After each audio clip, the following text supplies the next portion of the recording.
Hey, what's up, everybody? Every once in a while, a car comes up for auction that is truly special. I'm not talking about these multi-million-dollar Ferraris we always see or some Shelby Mustang that fetches $500,000. Those are cool, don't get me wrong, but there's something that's truly a one-of-one that's going up for auction at Mecum in Glendale next week, and it is one for one because it's a concept car. They actually never made it, and it's from a brand that you don't hear from very often because, frankly, they've made some pretty lame cars lately. I'm talking about Ford's luxury brand, Lincoln.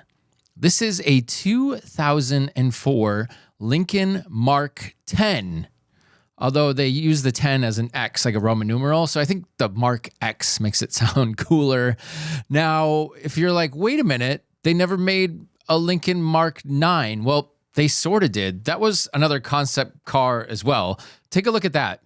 That thing's pretty ugly, but if you look at the back end of that Mark 9 and the back end of this Mark 10, it's almost the same. That's because it was only 2 years separated between these two concept cars. And I'm going to show you the side view of the Mark 10 and let me know if this car looks familiar to you at all.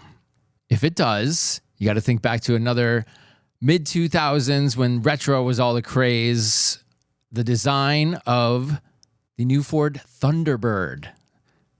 Now picture that car. Look at this car. I'll stack them together.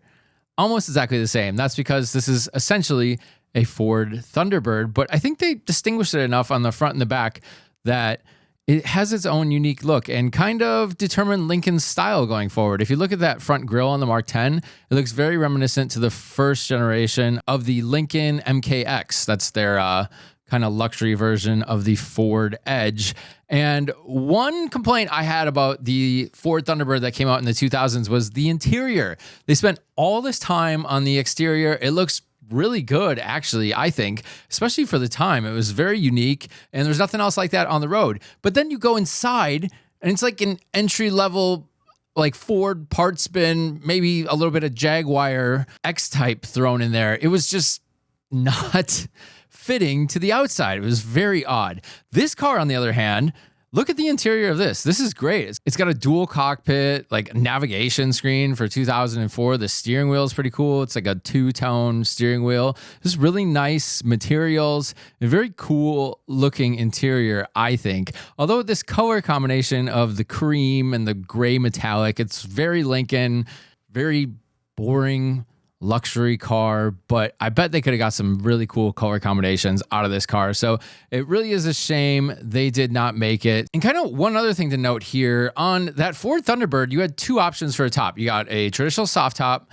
and also a hard top, but the problem with that hard top was it didn't fold into the trunk. So if you were going to go out and use it and you wanted the top down, you had to put the top somewhere, as in like in your garage or somewhere else, because you could not keep the top in the car. Well, that's where this Lincoln kind of comes in handy because it's got a folding hardtop, which was pretty rare back then and even still kind of is to this day. And within that hardtop is a full glass roof, kind of reminiscent of the VW EOS a few years later. I think that's the only production car I've ever seen that has a glass roof and is also a convertible. But I think that's a really cool feature of this car. The trunk is enormous. Look how big the tail of that is. So I feel like you could fold the trunk and probably still have a little bit of space in there. This is just a two-seater overall, so I don't think anyone would have been buying this car for the cargo space in the first place.